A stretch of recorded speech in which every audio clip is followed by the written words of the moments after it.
when I dropped out from school, I dropped out of school, but I didn't have anywhere to go.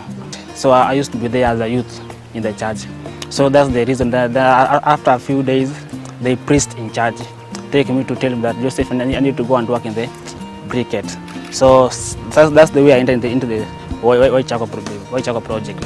GE training has trained me, our group, even to how to change things. The way now we are living in the world of modernity. For now, you find out that before I was the treasurer of the group, but now I can be a financial controller, and I have all the characters of the financial controller of the group. So they have trained me to know the cost of the group, to price the briquette, even to overcome the business flow and the business plan, how to write them, so you may keep it down as a financial manager. You need to come with a good record of this thing.